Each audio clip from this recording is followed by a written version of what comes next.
আসসালামু আলাইকুম প্রিয় দর্শক, গত দুদিন ধরে আমার কাছে বিভিন্ন জন আমার কন্টেন্টের নিচে যে কমেন্ট লেখা হয়, যে কমেন্ট আপনারা দেখেন, সেখানে কমেন্ট করেছেন যে আমি যেন বাংলাদেশ ব্যাংকের যে সর্বশেষ নিয়োগ, মানে নতুন যে গভর্নর নিয়োগ করা হলো, এ নিয়ে যেন কিছু কথা বলি। এবং প্রথম দিন থেকে শুরু হয়েছে, আমি দেখছিলাম, আমি এ নিয়ে বিভিন্ন টেলিভিশনের টক শোতে আমি কথা বলেছি, কিন্তু আমার নিজের চ্যানেলেও বলার জন্য অনেকে রিকোয়েস্ট করেছেন। আমি আগে বহুবার আপনাদেরকে বলেছি, আমি অর্থনীতি ভালো বুঝি না, কিন্তু সাধারণ মানুষ হিসেবে কিছু কমন সেন্স তো আছে। যারা বুঝেন, তারা কি করবেন না করবেন সেটা তো আরেক কথা। আমি বটম লাইনটাকে বলি যে মিস্টার মোস্তাকুর রহমান নামক একজন গার্মেন্ট ব্যবসায়ী, পোশাক শিল্পের একজন ব্যবসায়ী, তাকে বাংলাদেশ ব্যাংকের গভর্নর করার যে সিদ্ধান্ত এই সরকার নিয়েছে এবং নিয়োগ অলরেডি করেছে, উনি অফিস করাও শুরু করেছেন। আমি মনে করি এই সরকারের সবচেয়ে ঝুঁকিপূর্ণ এবং রিস্কি সিদ্ধান্তগুলোর মধ্যে এই যাবৎ তারা যা নিয়েছেন তার মধ্যে এটা একটা। এবং এই সিদ্ধান্ত এই সরকারকে কোথায় নিয়ে যাবে এটা বলা বড় কঠিন। কেন কঠিন সেটা বলি। কেবল বাংলাদেশের ইতিহাসেই নয়, সারা দুনিয়াতেই আপনি এ ধরনের উদাহরণ দ্বিতীয়টা খুঁজে পাবেন কিনা আমার সন্দেহ, যেখানে একজন ব্যবসায়ীকে একটা দেশের আপনার ব্যাংকে, যে রাষ্ট্রীয় যে ব্যাংক, ফেডারেল ব্যাংক যেটাকে বলি অনেক জায়গায় আপনার, আমাদের এখানে মূল যে ব্যাংক, রাষ্ট্রীয় ব্যাংক বাংলাদেশ ব্যাংক যেটা আছে, সেই ব্যাংকের গভর্নর বানানো হয়, এরকম ঘটনা খুঁজে পাওয়া কঠিন। তার উপর সেই ব্যবসায়ী, যিনি যে ব্যবসা প্রতিষ্ঠানের মালিক অথবা মূল লোক, সিইও অথবা এমডি ছিলেন, সেটা এমন একটা ব্যবসা প্রতিষ্ঠান যে ব্যবসা প্রতিষ্ঠান নিজেই ঋণ খেলাপি এবং অনেক বিশেষ বিবেচনায় উনি তার ঋণকে পুনঃতফসিলীকরণ করতে পেরেছেন। ব্যাপারটা সহজ করে বলি, পুনঃতফসিল ওনার একটা বিশাল অঙ্কের ঋণ, প্রায় 89 কোটি টাকার ঋণ। সেই ঋণটাকে উনি দিতে পারছেন না, ঋণ খেলাপি হয়ে যাচ্ছেন। সেখান থেকে বলছে যে তুমি তাহলে অল্প কিছু দাও, দিয়ে তুমি ঋণটাকে আবার নিয়মিত কিস্তি দেওয়া শুরু করো। ওই 2% না কত পার্সেন্ট দিয়ে উনি সেটাকে 10 বছরের মেয়াদে এই ঋণটাকে আবার চালু করার চেষ্টা করেছেন। উনি একবার ব্যর্থ হওয়ার পরে উনি বিশেষ বিবেচনা পেয়েছেন। বিশেষ বিবেচনা কেন?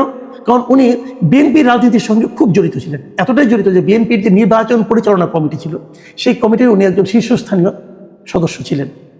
তার এই নিয়োগটা হয়েছে রাজনৈতিক নিয়োগ। এটা হতে পারে, আমি কিন্তু এটা রাজনৈতিক নিয়োগ আপত্তি নেই, আমার আপত্তি নেই। এই কারণে একটা রাজনৈতিক দল নতুনভাবে ক্ষমতায় এসেছেন, তারা তো রাজনৈতিক ব্যক্তিকে নিয়োগ করবেন, তার রাজনীতির সঙ্গে যারা জড়িত, তার রাজনীতিকে যারা বিশ্বাস করেন, উনি তো তাদেরকে নিয়োগ করবেন। এটা হতে পারে, কিন্তু আমার কথাটা হলো কি, আপনার রাজনীতি যারা বিশ্বাস করে তার মধ্যে আপনি একজন ব্যাংকার পান নাই, একজন অর্থনীতিবিদ পান নাই, ওনাকে আনতে হবে কেন?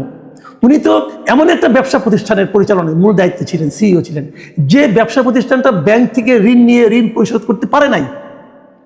উনি সেরকম ব্যবসা প্রতিষ্ঠানের শীর্ষ কর্মকর্তা ছিলেন। এখন উনি যখন আসছেন, এখন ওনার প্রতিষ্ঠানে ঋণ টিন পাওয়া আরো সহজ হয়ে যাবে না? এটা তো একদিক দিয়ে কনফ্লিক্ট অফ ইন্টারেস্ট হলো তো। সেটা কেন করলেন আপনারা? এবং এটা বললাম তো, দ্বিতীয় আরেকটা উদাহরণ আপনারা খুঁজে বের করতে পারবেন না।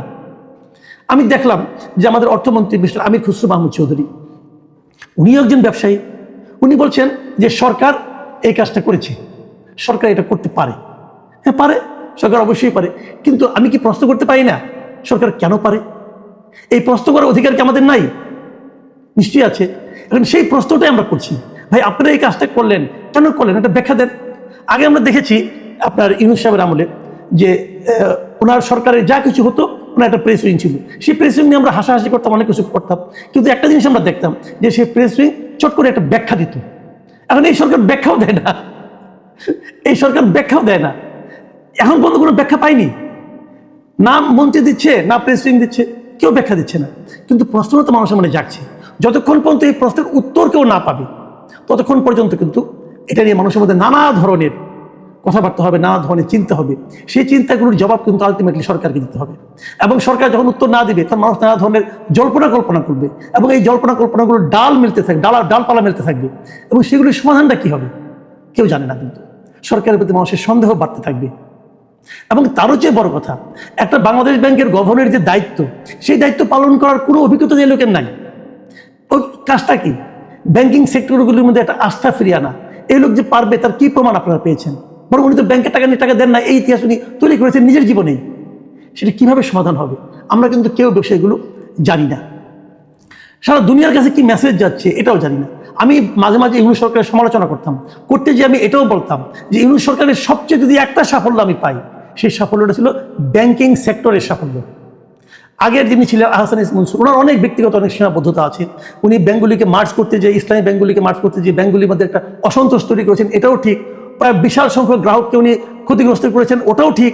কিন্তু পাশাপাশি এটাও আপনাকে মানতে হবে যে উনি বাংলাদেশ থেকে বিদেশে অর্থ পাচারটাকে বন্ধ করতে পেরেছিলেন এবং ব্যাংকিং সেক্টরটাকে উনি একটা নিয়মের মধ্যে আনতে পেরেছিলেন। সেই অবস্থায় এই ভদ্রলোকের কর্মকাণ্ড কতটুকু আলটিমেটলি ওনার এই ধারাবাহিকতাকে রক্ষা করতে পারবে, এটা নিয়ে কিন্তু আমার মনে বিস্তর সন্দেহ আছে।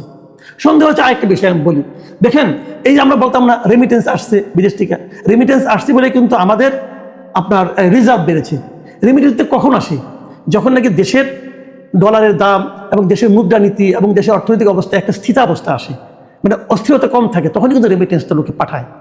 সেই অস্থিরতাটা কিন্তু আহসান ইসলাম মনসুর সাহেব দূর করতে পেরেছিলেন। এই লোক আসছে, সেটা কিছু পারবে এখন? এটা হতো অনেকে বলে যেটা না হয়ে তো কোনো উপায় ছিল না, কারণ আমাদের দেশের যে সংসদ সদস্য হয়েছে এই দেশে এখন, তাদের 60% সদস্যের কিন্তু মূল পেশা হলো ব্যবসা এবং 62% মন্ত্রীর, মানে মন্ত্রী পরিষদের 62% পেশা হলো ব্যবসা। তাহলে এবং তাছাড়া আরও বলি আপনাকে, এমপিদের যারা সংসদ সদস্য, তাদের 50% হলো ঋণগ্রস্ত। তো এরকম একটা সরকারের অর্থনৈতিক সুযোগ সুবিধা করে দেওয়ার জন্য বাংলাদেশ ব্যাংকের গভর্নর আরেকজন ঋণগ্রস্ত ব্যবসায়ী হবেন, এটি তো স্বাভাবিক। তখন ওনাদের অবস্থা দেখছেন, দেশের অবস্থা কি হবে? দেশ কি স্বাভাবিক পথে অগ্রসর হতে পারবে এই লোককে নিয়ে? আমি কিন্তু ভয় আছি ভাই। প্রিয় দর্শক, এই ভয় অমূলক হোক এই প্রত্যাশা করি, কিন্তু হবে কি?